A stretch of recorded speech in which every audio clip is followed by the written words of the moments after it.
राधे कृष्णा आप सभी को। जैसा कि हम सभी जानते हैं, कार्तिक मास चल रहा है।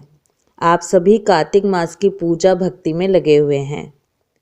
कार्तिक मास का कृष्ण पक्ष समाप्त होकर अब शुक्ल पक्ष शुरू हो चुका है, यानी कि समय आ रहा है अब कार्तिक मास के स्पेशल डेज का, जिसमें सबसे पहले है कार्तिक शुक्ल पक्ष अष्टमी तिथि, जिसे गोप अष्टमी कहा जाता है। आज की वीडियो में आपको थोड़ा सा गोपाष्टमी के बारे में बताऊंगी और साथ ही ये भी जानेंगे कि इस दिन पूजा कैसे करते हैं। भारत में गाय माता के समान है। यह माना जाता है कि सभी देवी देवता गौ माता के अंदर समाहित हैं, तो उनकी पूजा करने से सभी का फल मिलता है। गोपाष्टमी के दिन गौ माता और भगवान कृष्ण की पूजा की जाती है।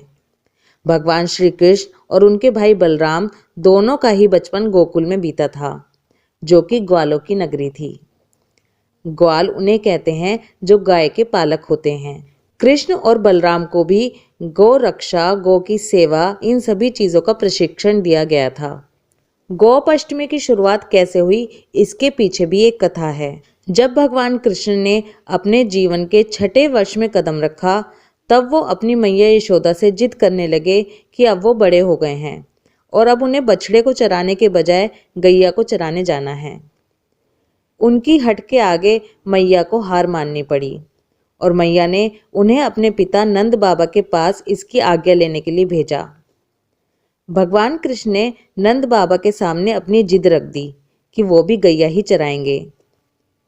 नंद बाबा ने गैया चराने के लिए पंडित महाराज को मुहूर्त निकालने के लिए कहा।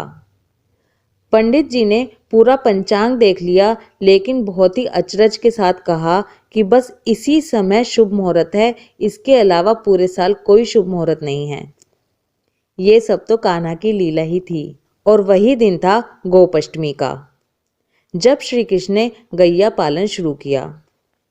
उस दिन माता ने अपने कन्हैया को बहुत सुंदर तैयार किया, मोर मुकुट लगाया, पैरों में घुंघरू पहनाए और सुंदर सी पादुका उन्हें पहनने के लिए दी। लेकिन कान्हा ने वो पादुकाएं नहीं पहनी। उन्होंने मैया से कहा कि अगर तुम इन सभी गैया के चरण में पादुका पहना दोगी तभी मैं ये पहनूंगा। मैया भी ये देखकर भावुक हो गईं और कृष्ण बिना पैरों में कुछ पहने ही अपनी गैयाओं को चराने के लिए चले गए। इस प्रकार कार्तिक शुक्ल पक्ष के दिन से गोपाष्टमी मनाई जाने लगी। गौ सेवा के कारण ही इंद्र ने श्री कृष्ण का नाम गोविंद रखा था। इसके अलावा ये भी कहा जाता है, कृष्ण जी ने अपनी सबसे छोटी उंगली पे गोवर्धन पर्वत को उठा लिया था, जिसके बाद से उस दिन गोवर्धन पूजा की जाती है।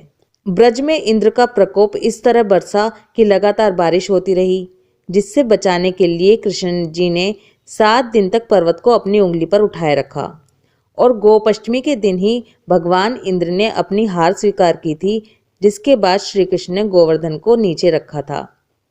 तो दूसरी कथा में यह भी कहा जाता है कि उसी दिन से गोपाष्टमी मनाई जाने लगी। अब इस दिन पूजा कैसे करते हैं ये जानते हैं। इस दिन सुबह ही नहा धोकर गौ माता के लिए पूजा की थाली तैयार करें। अब आपको थाली में क्या क्या रखना है वो बताती हूँ। सबसे पहले एक लोटे में गंगा जल मिला हुआ जल रखेंगे। थाली में हल्दी, रोली, चावल ये सब रखें। उसके अलावा फूल माला रखें, वस्त्र रखें, फल, गुड़, हरी मटर, खील बताशे ये सब चीज़ें गौ माता के लिए रखें। दक्षिणा रखें। फिर गौशाला जाएं और सबसे पहले गौ माता के चारों पैरों पर जल चढ़ाएं।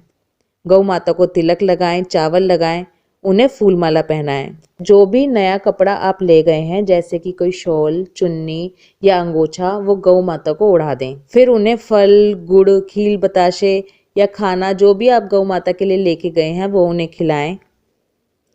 दिया जलाकर गौ माता की आरती करें और गौ माता की परिक्रमा करें।